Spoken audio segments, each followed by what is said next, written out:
एक तो जो लोग फंस गए हैं उनको ये तो नहीं, हर कोई भी वॉर होता है तो जो निष्पाप लोग होते हैं कि जो युद्ध के साथ में किसी कारण नहीं है, उनके रोजी रोटी के लिए वहां गए हैं, उनको बचाने की जिम्मेदारी दोनों देशों की होती है।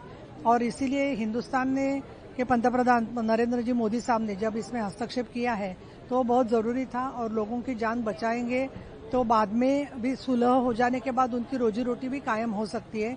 और इसके लिए ऑपरेशन सिंदूर जहां जहां पे पीस की जरूरत है, जहां जहां पे शांतता की जरूरत है, जहां जहां पे संवाद की जरूरत है, उस जगह पे नरेंद्र जी मोदी साहब ऑपरेशन सिंदूर करते हैं। उसका नाम तो ऑपरेशन है, लेकिन वो लोगों को जुड़ा के जो सामान्य आम व्यक्ति है उनकी जिंदगी बचाने की और प्रगति में रोक आने वाले युद्ध को रोकने के लिए वो एक स्ट्रेटेजी है, और मुझे लगता है वो बहुत महत्व की है।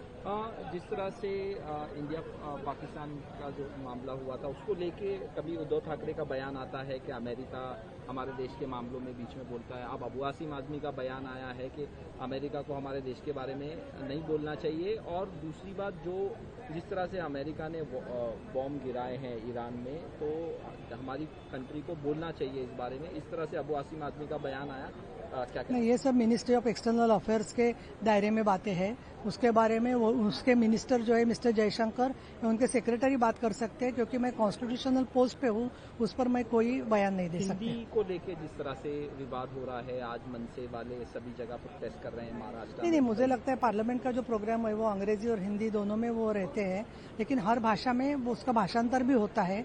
वैसे वो अगर कोई अंग्रेजी में बात किया तो मराठी में भाषांतर भी हो रहा था, तो शायद किस तरीके से प्रोग्राम चल रहा है उसकी जानकारी उनको नहीं होगी।